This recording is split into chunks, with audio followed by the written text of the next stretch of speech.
ఈ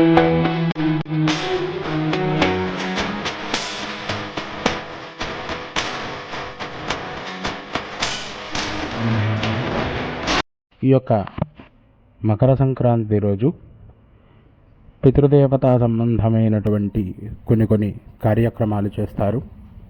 అంటే ఎంతో విశిష్టతమైన సంతరించుకున్నటువంటి ఈ యొక్క మకర సంక్రాంతి రోజు పితృదేవతలకు ప్రీతిగా తర్పణాదులు, దానాదులు ఇత్యాది కార్యక్రమాలు కూడా నిర్వహిస్తూ ఉంటారు. ఈ యొక్క ఉత్తరాయణ పుణ్యకాలం ప్రారంభం రోజున ఈ యొక్క కార్యక్రమాలు చేయడం ద్వారా పితృదేవతలు సంతోషించి వంశవృద్ధిని కలగజేస్తారు అని మనకి శాస్త్రవచనము. అదేవిధంగా ఈ యొక్క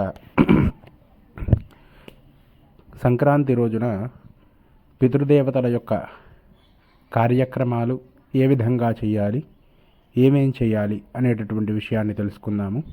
ఈ యొక్క మకర సంక్రమణం రోజున పితృదేవతలకు తిలతర్పణలు, అదేవిధంగా వస్త్రాలు, బెల్లము, నువ్వులు, స్వయం పాకదానాలు ఇత్యాది దానాలు చేయడం వల్ల వారికి నరకలోక విముక్తి పొంది స్వర్గలోకంలో శాశ్వతంగా ఉండేటటువంటి అవకాశాన్ని ఆ యొక్క పరమేశ్వరుడు వారికి అందజేస్తారు.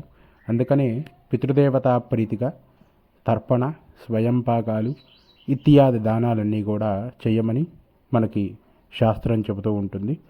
అదే కాక ఈ యొక్క ఉత్తరాయణ పుణ్యకాలం ప్రారంభ సమయంలో స్వర్గద్వారాలు అనేటటువంటివి తెరుచుకుంటాయి.